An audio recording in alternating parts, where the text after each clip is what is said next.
এক গ্রামে এক কুঠুরিতে বসবাস করত এক বুড়ি। বুড়ি একাই তার ছোট্ট কুঠুরিতে থাকত। তার একুলে ছেলে মেয়ে বা কেউই ছিল না। তবে বুড়ির ছিল একটি ছোট্ট মুরগির খামার। সেই খামার থেকে বুড়ি রোজ ডিম আনতে যেত, আর সেই ডিমগুলো পাড়া প্রতিবেশীরা তার বাড়ি থেকে এসেই নিয়ে যেত। এছাড়া প্রতিবেশীরা তার রোজই খোঁজ খবর নিয়ে যেত। বুড়ি তার মুরগির খামার নিয়ে বেশ চিন্তায় পড়ে যায়, কারণ বনের ওপাশে ঝোপঝাড়ের আড়ালে থাকে এক দুষ্টু শিয়াল।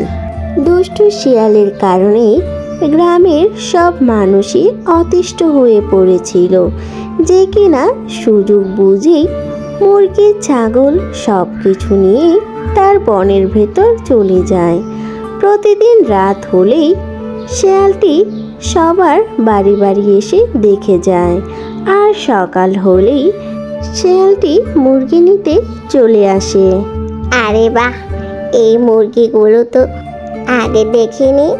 কালও তো সারা রাত আমার বড্ড খিদা লেগেছিল।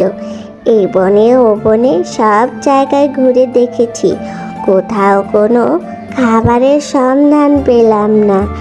আর সকাল হতে না হতেই খাবারের সন্ধান খুঁজে পেয়ে গেলাম। এখান থেকে তো আমি রোজ রোজ মুরগি নিয়ে খাবো।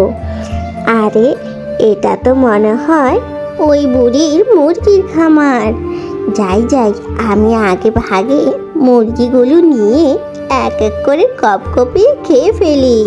তারপর শিয়ালটি বুড়ির খামার থেকে একটি মুরগি তার হাতে করে নিয়ে সেখান থেকে চলে যায়, আর বনের ভেতর সে দৌড়ে চলে আসে। সে মুরগিটি নিয়ে বনের ভেতরে আরামে বসে বসে, বেশ ভালো হয়েছে, রোজ রোজ বুড়ির খামার থেকে মুরগি নিয়ে আসতে পারবো। ডিম শুদ্ধ মুরগিগুলো খেতে আমার বড্ড ভালো লাগে। বুড়ির মুরগিগুলো সেই স্বাদ, একদম কটকটিয়ে খাওয়া যাবে। এই মুরগিটি খেয়ে আরও মুরগি আমি নিয়ে আসবো। এরকম করে শিয়াল রোজ রোজ বুড়ির খামার থেকে মুরগি চুরি করে নিয়ে আসতো, আর সে পেট ভরে খেত। এমন করে অনেক দিন কেটে যায়। বুড়ি দেখতে পেল তার খামারে একটি মুরগিও নেই। বুড়ি বেশ হতবাক হয়ে গেল, আর চিন্তা করতে থাকলো, এই দুষ্টু শিয়ালকে কিভাবে শিক্ষা দেওয়া যায়। আমি এখন কিভাবে চলবো? আমার তো কোনো সামর্থ্য নেই। কে আমাকে সাহায্য করবে?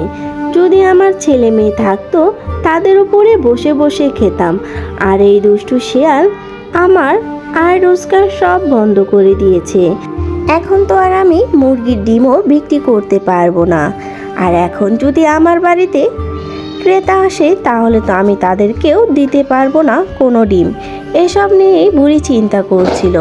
পরে কিছুক্ষণ পরেই বুড়ির বাড়িতে ডিম কেনার জন্য ক্রেতা আসে, আর বুড়ি তখন সব কিছু খুলে বলে। আর গ্রামবাসীরা ঠিক করে শিয়ালকে উচিত শিক্ষা দেবে।